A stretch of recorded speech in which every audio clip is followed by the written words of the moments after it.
زمونږ یو بل غټ مصیبت په دې معاشره کې چې بای سره معاشره خراب شوې ده او د خاندانونو بای سره خراب شوي دي او تاوان طرف ته تلي هغه بېځایه طلاقونه دي. طلاق د دې اسلام اجازت ورکړې دی د ضرورت په ټیم کې د ښځې او خاوند خپل منځ کې جوړه نه وي، تعلقات یو بل سره برابر نه وي. شریعت اجازت ورکړې چې طلاق دی د ښځې له ورکړلی شي او د هغې خپل اصول دي او خپل احکام دي، د هغې هغه دلته نه بیانوم. په طلاق په وجه باندې د خاندانونو منځ کې تعلقات خرابېږي او رشتې په دې سره کټ کېږي. مخکې د عرب شي نو عرب به خلکو بدنامول ویل، عربیان طلاق ډېر واقع کوي. خو د هغې په بدل کې اوس زمونږ په دې خلکو کې په دې پښتنو کې هم د طلاقو دا شرحه چې ده دا ډېره سیوا شوه، ډېره زیاته شوه. بیا زمونږ او د عربانو فرق د ډېر هلته چې طلاق واقع شي دومره دشمنۍ پکې نه جوړېږي څومره چې زموږ په دې پښتنو کې جوړېږي. بیا عداوت او دشمنۍ ته دا خبرې ورسېږي. طلاق چې دی دا یو مبغوض شی دی، دا الله ته خوښ شی نه دی. وجه دا ده چې شریعت کې د ښځې د خاوند چې خپل منځ کې ورانه وي د هغې د صلح د هغې د اتفاق دپاره کوششونه د هغې امر دی. هغې ته وایي نصیحت وکړي،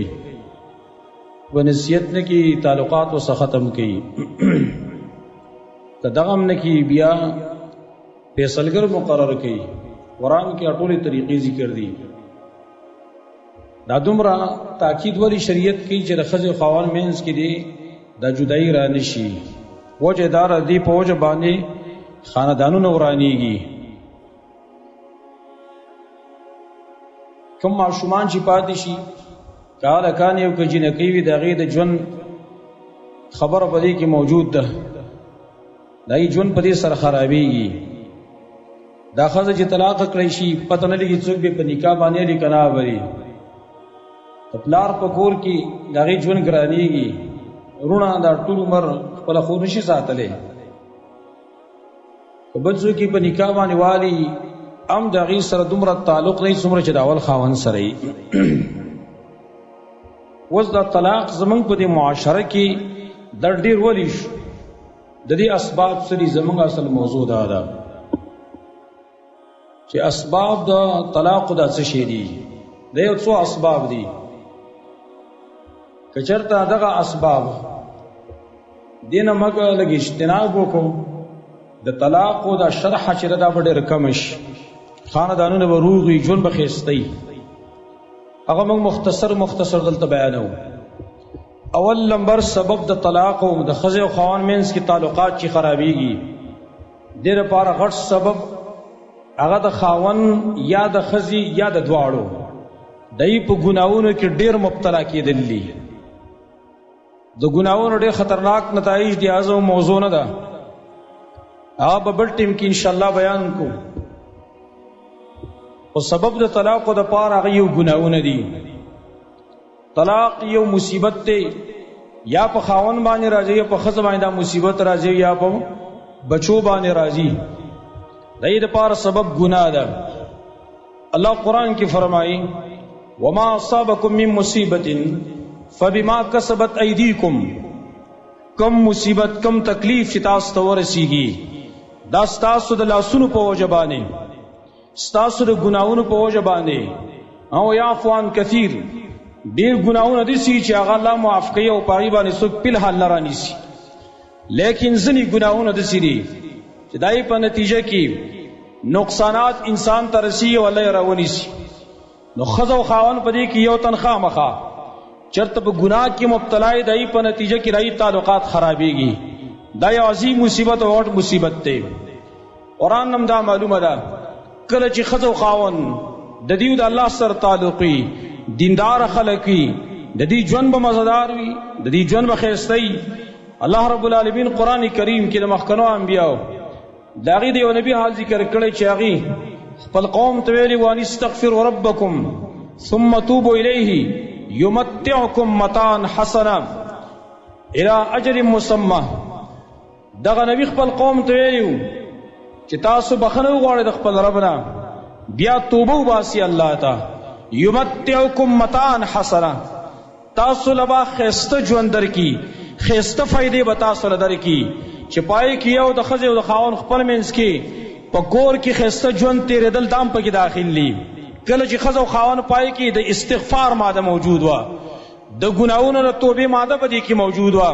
د دوی په خپل منځ کې تعلقات هم ډېر مزداري، د یو بل خیال، د یو بل قدر، د یو بل عزت احترام بم کوي. خو چې کله د توبې ماده په دې کې نه وي، د استغفار ماده په کې نه وي، دای منځ کې تعلقات خامخا خرابېږي. او اصل وجه دا ده شیطان کوشش تا کوي چې د ښځې او د خاوند منځ کې تعلقات خراب کړي. د شیطان وسوسه په چا باندې ډېر اثر کوي؟ د شیطان وسوسه په خلکو باندې ډېر اثر کوي چې کوم په ګناهونو کې مبتلا وي، او چې کوم دیندار خلک په هغې باندې دومره د هغې وسوسه نه چلېږي. لہذا اصل سبب هغه یو دا دی. دیو جن بای سلفونه نقل لی امام ابن القیم رحمه الله خپل کتاب الدعوه والدواء کې چې بل نوم باندې مشهور دی په الجواب الکافی کې، او دا اثر امام ابو نعیم حلیة الاولیاء کې نقل کړی د فضیل ابن عیاض نه. امام ابن القیم ویلي قال بعض السلف، بعض سلف ویلي دي انی لاعصی الله، بعض سلف ویلي ذکر نافرمانی د الله وکما نفعرا ذلك فی خلق دابتی و امراتی، زد گناہونو آثار دا پخپل سورلی کم بیمونما، دا پخپل خزه کم زبیمونما چې خزه زما سر بیا داغي خبر ما سره اړي، زما خبره منی نه، زما سره تاغي تعلقات خرابېږي، دا ګناه په وجه باندې زمانو دا ډېر نقصانات چې زمونږ پرې کورونه کړي داغي اصل سبب ګناه ده. لیکن او ګناه ته زمونږ فکر نه، مونږ یو یاره چې دا ظاهري اسباب ته ګورو، دا ظاهري اسبابونه دي ګناهونه په وجه باندې جوړېږي کنه. اصل سبب هغه دا دی. دویم سبب هغه دا دی په خپل کور کې ښځه او خاوند یو بل باندې شکونه یا بدګمانۍ نه کوي، دایي په وجه باندې تعلقات خراب شي. او قرآن نه دا معلومه ده، مخکې رایي بار بار وضاحت شوی دی. الله فرمایي یا ایها الذین آمنوا اجتنبوا کثیرا من الظن ان بعض الظن اثم. اے ایمان والو د ډېرو ګمانونو ځان وساتئ، ځکه بعضې ګمان دا ګناه ده. او حدیث کې راغلی ایاکم الظن فإن الظن اکذب الحدیث،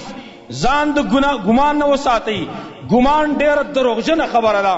ښځه او خاوند یو بل باندې بدګمانۍ شروع کړي، د دې په وجه باندې تعلقات خراب شي. خاوند کوشش تا کوي چې دې ښځې لا په څه طریقه باندې طلاق ورکړي، دا ښځه چې کومه ځانه په څه طریقه باندې هغه جدا کړي. او دارنګه ښځه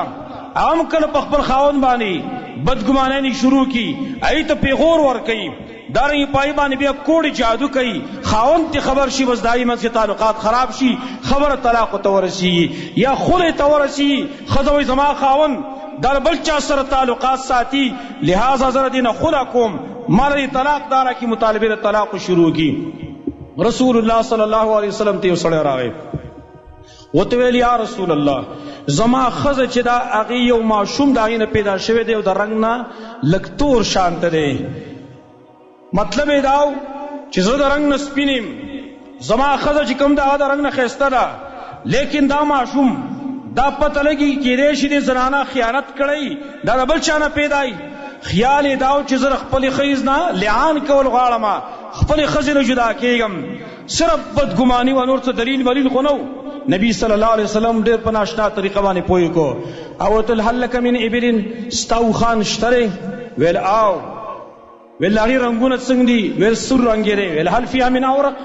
پای کې سي تور بخن شانته خړ رنګ شانته شته؟ ویل او. ویل دا کوم ځای نه راغلی دی؟ ویل شاید چې د لورې نه د هغه مخکو خوښانو هغه نیکونو نه د هغې نه یو رګ راغلی. ویل ستا د بچي به م کېدی شي هغه مخکو نیکونو نه یو رګ راغلی. ویل پوه یې که په هغه باندې بدګماني مه کوه، بدګمانیانې چې چا هم کړي په یو بل باندې، لہذا دا په نقصاناتو کې واقع شوي دي. او ګوره کله کله دا بدګماني دا د غلط خبرونو د وجې نه کېږي. په دې باب کې خلک دا خو نه غواړي چې د دوو خاندانونو د هغې د جوړښت د یو بل سره ښځې او خاوند یو بل سره تعلق وي، دا د خلکو په مزاج کې دا خبره پرته را دا جنگ جګړې د بعضی منافقان واسه خوښي وي دا غلط خبر خوري نو سړی چې کومي هغه ته نور سړی خبر راوړي یا رجس تاسو کور دې کور دې چت په مخ باندې زینه مخزي خيږي دا دروغ وي وتا او کله دې خزو ته بیا نور خزي خبر راوړي ستا خاون چې کوم نه دا خو پردو زنانو سره تعلقات ساتي دا بدګمانه نه دا دې خبر وړو په ځوانه پیدا کی او الله څه فرمای یا ایو الذین آمنو ان جاءکم فاسق بنبأ فتبینوا اے ایمان والو کله تاسو یو فاسق خبر راوړي دای تحقیق کوي ان تصيبوا قوما بجهالة فتصبحوا على ما فعلتم نادمين اسنه چې تاسو یو قوم ته تکلیف ورسوي پر اپوی باندې به وخت پیمانه وي تحقیق کوي د خبرې لہذا بدګمانه نه د دین ځان وساتي ان شاء الله تعالی تعلقات بیا قائمين بل سبب اصل کی افراط او تفریط ته بغیرت کې افراط تفریط ډیر خلک ای ځان ته غیرتيان وای وسره غیرت جامه خلکو گزارل ده غیرت میرت وسنشتره غیرت زمنګ د خلکو صحیح د خپل خی سره تعلقات سره جوړ نه زر اوله کې د بل سره بدنامه کی ډیر پار شي دا طلاق کوم بل خزان لو کما بل خزه ته چل جوړ کړي نور غیرت میرت نه پکې نه افراط په غیرت کې او تفریط په غیرت کې دې سره تعلقات خرابېږي هغه داسي افراط پس بعض خلک داسي کوي افراط چې د حد زیات تجاوز شروع کی په غیرت کې معمولی خبره باندې په خپل خزبانه شک کوي او تفریط په کېدارې چې بالکل ځان به غیرت کی ځان به غیرت کی نو که خزه په کم طرف باندې لاړه نه بس لاړه زیو پردو سړو سبا شاپینګونه مالته کوي پردو دکاندارانو سره به التس بیا شرا کوي سوداګانې به کوي او دا ځنې په زنانه په کې عجیب غوندې کار کوي دکاندار ته ودرېږي خپکیږي بناو که څو خپکی تڼۍ د پرانیزي بعضی زنانه داسي وکي اغي ورشي دکاندار ته چې ورشي مخ خالی کی او چې کله بل سړی سوداګر راشي زر مخ پټ کی دا دکاندار ستا خاوند دی دا دکاندار ستا ورور دی دا ستا پلار دی چې دا غي نه ستر نه کې او بل سړی راغی هغه نه ستر شروع کی دا مخې چې خالی کله وته دا شیطانت ته پاره خالی کله وته شیطانت د پاره ته خالی کله دی نو دغه خاوند چې خزه زی او پردو سړو سره شاپینګونه کوي دته په حدیث کې دوس ویلې شوی دی حدیث ته مسلم احمد کرالی دی درې قسمه کسان دی ایسب الله نه خبرې کوي نه به ته وګوري عذاب علیم دی ولا یو پای کې دار ودیوس الذي يقر الخبث في اهله هغه دوس سره دی چې په خپل کور کې خباثت پری خپل اهل کې خباثت پری دي خپل اهل باندې غیرت نه کوي نو دا تفرید دی چې خپل خزلا پریهن ور کړی دی بس هغه بے مهار اوخه ته جوړ کړی چې په کم طرف باندې لاړه دای د وجنه تعلقات استخراب شي ولی دا زنه لاړ شي نور خلکو سره تعلقات جوړ کی بیا د خپل خاوندنا په چل باندې طلاق اخلي خولت یا کوي او دا نقصانات ډیر اوس پر معاشره کې راغلیم دي زړه په افسوس سره داوي ما ته بل ورځ یو کس خبره وکړه نکاح شوی د نکاح شوی دا ادم د درخواست کوم غري خپل بچی خپل اهل دال کنټرول هم کوي او بیا دام خیال ساتي د شریعت د احکام خیال ساتي کله کله مور او پلار ته لورو وای چې ما پلانیزه کې مور کوا دا زه زما خوښ نه دی شران ستا حق دا جوړیږي چې ګوره دا ورنه کی شریعت دا حکم دی کم الک چې کم زه خوښ نه تور په زور نکاح نشي کولای التا ډېر پلاران د سیو کې قدم یو سبب دی راغی ډېر پلاران د سیو کې زوی چې یو ځای کې ول نکاح کوي دا زه زما خوښ نه دی لار سوی لار ځان اخسه په قرآن خان جوړ کی وای نه زه د لدایو نکاح کوم او تندر شته بل وکا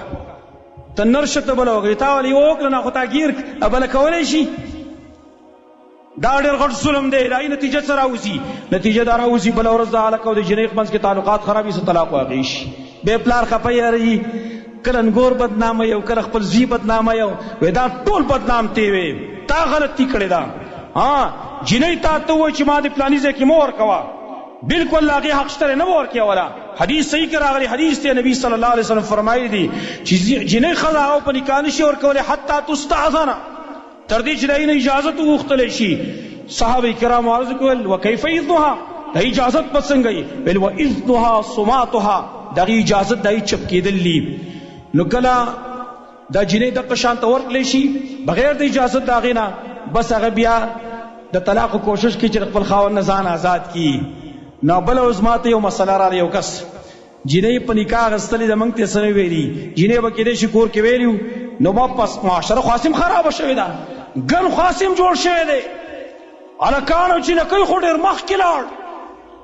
دای کنټرول وسکران دی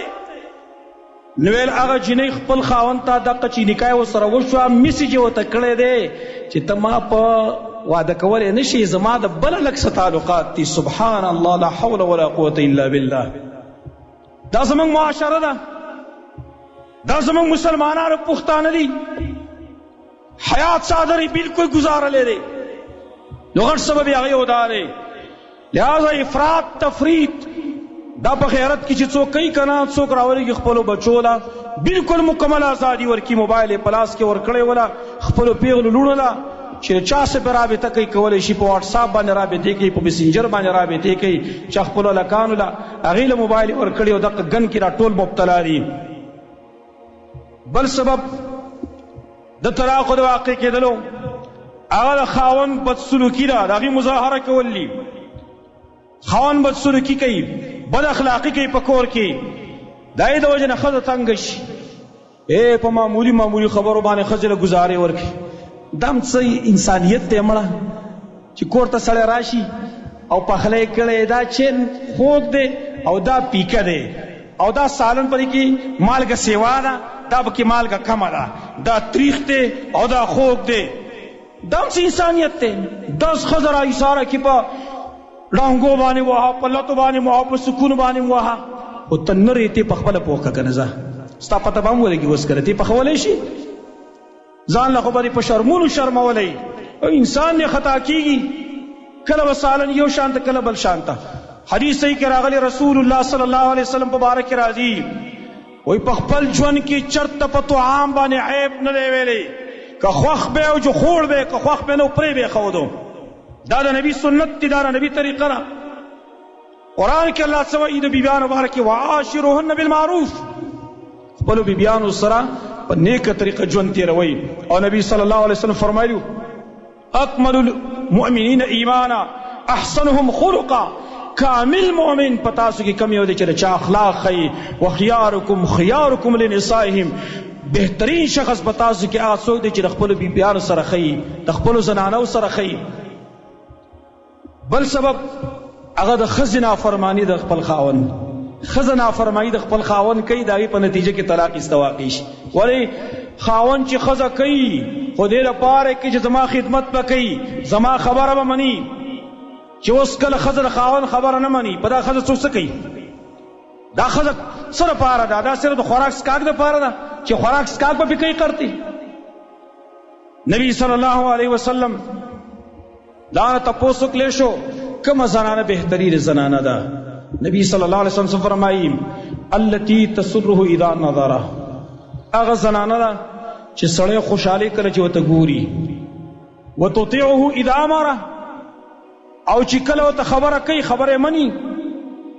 ولا تخالفه في نفسها ومالها بما يكره او د خپل خاوند خبره د مخالفت نه کوي کومه خبره چې هغه خپل خاوند بد ګڼي د هغې مخالفت هغه نه کوي نه په مال کې نه په نفس کې امام نسائی د حدیث نقل کړی به اسناد صحیح کومه زنانه چې د خپل خاوند نافرماني کوي خپل خاوند سره خبره پکې نیریږي خبره ورته ورګرځوي د هغې باره کې یاد لري خویندې دې یاد لري رسول الله صلی الله علیه وسلم فرمایي اثنان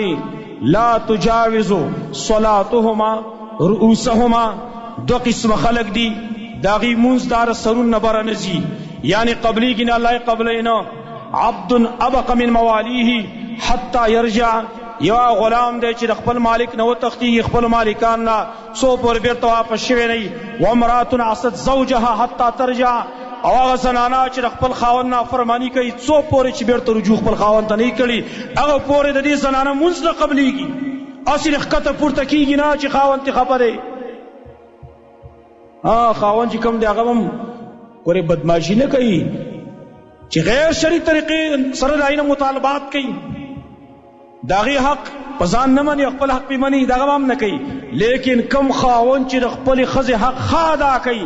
لیکن خزه نافرمانی کوي، د دې خزه مونږ اړول قبليږي نه، بر نزي د سر نه بره هغه نزي. امام حاکم المستدرک کې نقل کړی، شیخ البانی رحمه الله سلسله الحدیث صحیح کې د حدیث نقل کړی. بلکې یو روایت کې دي لا ينظر الله الى امرأة لا تشکر لزوجها، الله هغه زنانه ته ګوري نه چې کومه زنانه د خپل خاوند شکر نه ادا کوي، وهي لا تستغني عنه، حالدار چې د خاوند نه بغیر د دې جنم نه تیری. هغه خزه ته الله سری بده ګوري نه چې د خاوند نافرمانی کوي. بل سبب د طلاق د واقع کېدلو هغه بے زید تنقید کول او بے زید ملامتیا، خپل خزر بے زید ملامتیا بے زید تنقیدونه پاغي باندې کول. دا یاد لرئ انسانان چې کني په انسانانو کې پوره انسانان هغه انبیاء علیهم السلام دي، باقی نور انسانان کان نارینه دي او زنانه دي، په دې کې خامخا صنعت صفات هغه بناقص فی پائے کې انسان من کل الوجوه دا کامل نه جوړیږي سوا د انبیاء علیهم السلام نه، خامخا یو خو پچا کې صنعت خرابي. لہذا یہ زنانہ پائے کی کئی خوی خراب تے پدا خراب خوی بانے آئیلا تمہر ملامتیا اور کول چستا دا ایمز کی جدائی راشی، دا غلط کار دے. قرآن کی اللہ وی فَإِن كَرِهْتُمُهُنَّ فَعَسَىٰ أَن تَكْرَهُوا شَيْئًا وَيَجْعَلَ اللَّهُ فِيهِ خَيْرًا كَثِيرًا. وی کہ تاسو دا زنانا دی یو خوی پوج بادی بدی گنئی نو کی دیشی تاسو با دا خو بدی گنئی خو لیکن اللہ پاک دیر خیر وکرزئی، یو خوی په کې خرابي نور ګړي خسته خوې نه پای کی د یو خوی په وجه باندې والي دا غي ټول نه کې هغه بسین باندې لاو کې. ادارې یو حدیث کې راوي نبی صلی الله علیه وسلم فرمایي صحیح مسلم کی حدیث لا يفرق مؤمن مؤمنه ان كره منها خلقا رضي منها آخر. یو مؤمن دی د مؤمن خځې سره بغض نه ساتي، که یو خوی ته بد غني کې دې شي پای کې نور خوی نم ډیر مزداري. لہذا بے زید تنقید کول بے جات تنقید کول دا سبب دا فرقت تے. او بے دوی دی ماتی زمن کی خبر کوم بعض علماء ویلی دی دی خلق تا کم خلق چی آغی دا خپل خلق سر تعلقات خلی پا دیو جبانی چی پردو زنانو تا گوری، دا پردی زنانه خلق تا ولی خیست اخکار کی، دا تا ولی خیست اخکار کی، دا راز معلوم دے چاہتا راز پدی کی اصل کدار. بعض علماء ویلی تاسو چې دا خزه په نکاح کې در سره ده استاو سره ټیم تیر شوی تاته عیبونه معلوم شوی دي او دا پردی زنانه د دې عیبونه تاته معلوم نه دي ځکه ته بد نه غني او دا خپل بد غني او غیر ته ښکار کی کاغی سره د نکاح او شو به هغه بد غني. اصل سبب دا دی. لہذا بے زید تنقید کول په خپل خزه باندې او دارنګي داغي سره داغي ملامتیا اور کول دا سبب د فرقت دی. بل سبب په خرج کولو کې بے اعتدالی کول. خاون چې خاون دا په خرج کې بے اعتدالی کوي، داغي په وجه باندې فرقت راځي یا خزه ډېری مطالبه کوي. خزه اصل کې اعتدال پکار دی، اعتدال لاره خاون له پکار دی چې دا د خزي او د بچو داغي ذریات ته وګوري څومره ذریات دي هغه دی ول پوره کوي، اسراف تی نه کوي او دارنګي تبذیر دغه دی نه کوي، اقتار دی نه کوي چې بخل کوي. خزا او خاون خزا چې بچی دی هغه ذریات دغه نه پوره کوي او تی ول ورکې نه یو خامخا خزا بچو چې دغه زما ذریات ته پوره کوي مالا خرچ نه را کوي بس مال طلاق را کوي. ډېر زنانه هغې ته طلاق مطالبه په دې وجه باندې کوي چې خاوند د هغې ضروریات نه پوره کوي، هغې له خرچه نه ورکوي. بلکې بعضې زنانه داسې دي خاوندان یې ښه مالدار یې غریبانان یې ګرځي چېرته په کورونو کې سوالونه کوي، دا غلط طریقه ده.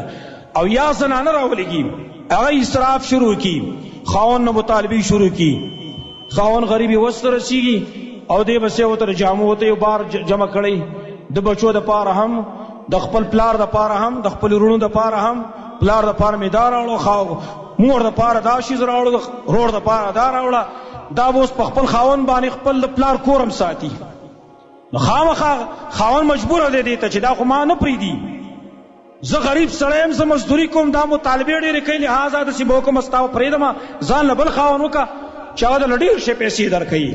دا غي په وجه باندې د خزه خاون منس کې فرقت او جدائی راشي یا خاون غلطی کوي یا خزه چې کوم دی غلطی کوي او قرآن کې الله سویلی د مؤمنانو بارک والذین اذا انفقوا لم يسرفوا ولم يقتروا وكان بين ذلك قواما. مؤمنان خو خلق دي چې کله خرچه کوي نه اسراف کوي نه بخل کوي برابر گزاره کوي زیاته نه کوي. خاون له پکار دي چې د بچو خیال وساتي. حدیث صحیح کې راغلی دی امام ابو داود نقل کړي نبی صلی الله علیه وسلم فرمایي کفا بالمرء اثما ان يضيع من يقوت. هغه سړي د پاره دا ګناه پوره ده چې هغه څوک ضایع کی چې څوک د کم کسان چې دې په خرچه کوي او دې د هغې د رزق ذمہوار دی د هغې د خرچې ذمہوار دی ان يضيع من يقوت. کم سړی چې خپل بچي هغه ضایع کوي پیسې ور نه ورکوي د هغې ضروریات نه پوره کوي د دې سړي دپاره دا ګناه پوره ده. وایي که نور ګناهونه نه وي دا ګناه یې پوره ده. اتم سبب هغه اصل کې د ښځې زبان درازي ده. ښځه چې کوم د ښځه زبان دراز دی چې بس خامخا خاوند د هغې نه ځان خلاصوي که نه. خاوند وایي چې دا څه بلا باندې اوښتی جا کوشش بیا څه کوي کوشش بیا دا کوي چې بس د دې ښځې نه ځان خلاص کړي. او ښځه چې کوم ده نو هغه ژبه چې کوم د په خوله کې نه خلک وایي په ژبه په سر پسې ده کنټرول کې نه وي. بس په نه خبره باندې خاوند ملامت کوه نه خبره باندې خاوند بې عزته کوه. او خاوند غریب هغه بر دې وجه نه څه ویلی نشي چې بار مې څوک بار چې خلکو ته ونه شرمېږم. کوشش بلا کوي سخت او په ځان باندې تېروي لیکن د دې خبرې جواب نه کوي. او ښځه هغه خو دا نه وایي هغه وایي خاوند یې وشرمېږي زما مطالبات پوره شي. دا اسباب چې کله په دې معاشره کې موجود وو بیا طلاق چې کوم دی هغه ډېر واقع کېږي. نو زمونږ په دې معاشره کې تاسو ګورئ طلاق او دا شرحه چې کوم ده په دغه وجه باندې واقع شوې ده. یا ګناهونه ډېر شوي دي ګناهونه او یا افراط تفرید په غیرت کې او دارنګه دا نور چې کوم اسباب ما بیان کړل اکثر تاسو ګورئ په دې کې یو سبب خامخا هغه موجود دي. نقصان یا د ښځې طرف نه یا د خاوند طرف نه چې کله د دې اسبابونو چا اجتناب وکړو ځان وساته تاسو بیا ګورئ چې ښایسته ژوند دی که نه دی.